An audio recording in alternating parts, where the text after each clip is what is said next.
Հուշարձանները ձևափոխելն ու մասնավորեցնելը արգելվում է, չկա ոչ մի բացառություն։ Օրենքը գրված է ու արդեն երկար տարիներ օրենքին հետևողներն են կամաց-կամաց անցնում պատմության գիրկը։ Օրենքը խախտելն այս դեպքում մնում է մեծ հաշվով անպատժելի։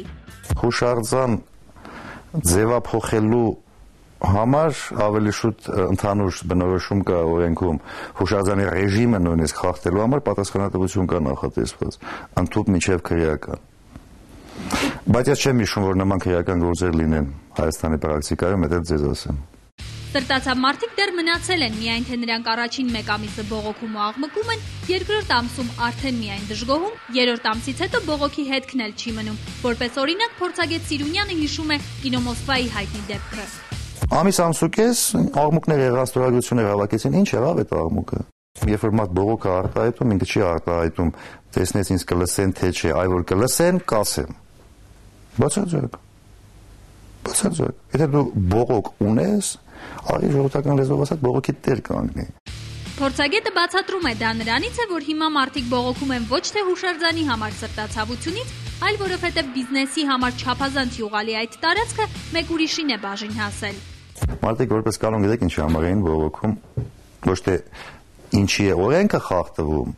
ինքը դիմումը ձևակերպում էր այդպես, որ ինչի է օրենքը խախտվում, բայց իրականում ինքը անհանգստանում էր ինչի են այս տարածքը տվել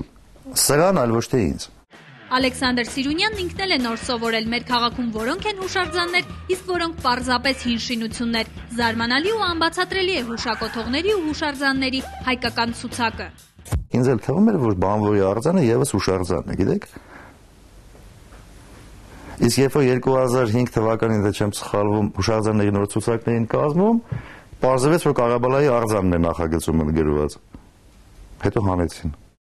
Մյուս ու ամենակարևոր թերությունը, որ նկատել է փորձագետը, չափազանց մեծ քանակի հուշարձանների պահպանությամբ զբաղվում է միայն մեկ կազմակերպություն։ Հուշարձանների պահպանությունը պետք է սկսել նրանից, որ ստեղծվեն կառավարությանը կից մի քանի ընկերություններ, հուշարձանները եթե ոչ պահպանելու, գոնե չոչնչացնելու համար։ Պատկերացնում, որ պետությունը կարող է մրցել Հայաստանի Հանրապետության հետ հուշարձանների եւ արժեքի եւ նրանց հնության առումով չկա։ Դուք էլ գիտեք, որ չկա։ Այս պայմաններում ունենալ մի գործակալություն ընդհանրապես էնել այլ նախարարության կազմում, դա ես նորմալ չեմ գտնում։ Ոչնչացումից ու քայքայումից մեր քաղաքն ու երկիրը փրկելու մի բանաձև կա։ Շատ պարզ է, պետք է սիրել ու պահպանել քաղաքը, արձաններն ու արվարձանները, լինեն դրանք հանրապետական նշանակություն ունեցող հուշարձանների ցուցակում, թե ոչ։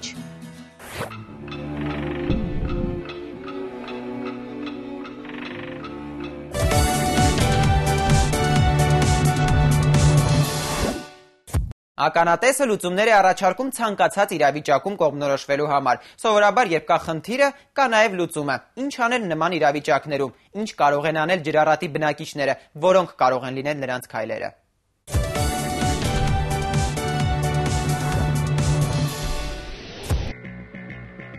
Հուշարձանները քաղաքի գեղեցկությունն են ու այդ ազգի պատմությունը։ Մեր իրականության մեջ սրանք հուշարձան բառի հնացած բացատրություններն են։ Հիմա հուշարձանները փողաբեր բիզնեսի աղբյուր են։ Եթե գործարար մտածողություն չունեք, բայց անտարբեր չեք հուշարձանների նկատմամբ, ապա ցանկալի է հիշել։ Օրենքը թույլ չի տալիս սեփականաշնորհել կամ ձևափոխել հուշարձանը, ելուր մնաց այն ոչնչացնել։ Օրենքը բացառություն չի ճանաչում։ Եթե հուշարձանը նորոգման կարիք ունի, նորոգումը պետք է կատարվի միայն հատուկ հաստատված ընթացակարգով։ Հուշարձանը չպետք է կորցնի իր արժեքը։ Եթե տեսնում եք, որ հուշարձանների պահպանության մասին օրենքը խախտվում է, սկսեք գործել։ Առաջին հերթին ստուգեք, արդյոք ճարտարապետական կառույցը, որ դուք համարում եք հուշարձան, նշված է հուշարձանների ցուցակում։ Եթե ցուցակում այն կա, ապա դիմում բողոքով գնացեք ուղիղ ոստիկանություն։ Ոստիկանությունը անմիջապես պետք է ընթացք տա ձեր դիմումին եւ առավելագույնը 10 օրում հարցին լուծում տա։ Եթե ոստիկանությունը դանդաղում է, ապա ժամկետը լրանալուց հետո դիմեք դատախազություն։ Եթե հուշարձանների պահպանության համար պայքարում ձեզնից պահանջեն վկաների ու կողմնակիցների ստորագրություններ,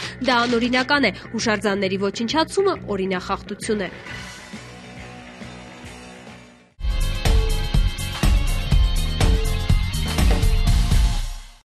Հաջողակ եք, ականատեսնեք եղել հետաքրքիր դեպքերի, ունեք նկարանած վիդեոներ, փոխանցեք մեզ, դարձեք մեր ծրագրի հերոսը։ Մենք ենք ձեր հեռուստահարթակը, շտապեք կամ գործեք այս պահից ձեզ մոտ փայլող ֆոտո կամ տեսախցիկ, տեսածն ու նկատածը նկարելու համար։ Դրան կարող եք ուղարկել երկու տարբերակով՝ էլեկտրոնային փոստով akanatez@banazev.com հասցեով կամ զանգարեք ու փոխանցեք անձամբ 650015 ներքին 208 կամ բջջային 091 511 994, ինչպես նաև կարող եք այցելել Ականատեսի կայք akanatez.banazev.com, այնտեղ կարող եք դիտել Ականատեսի բոլոր տեսանյութերը։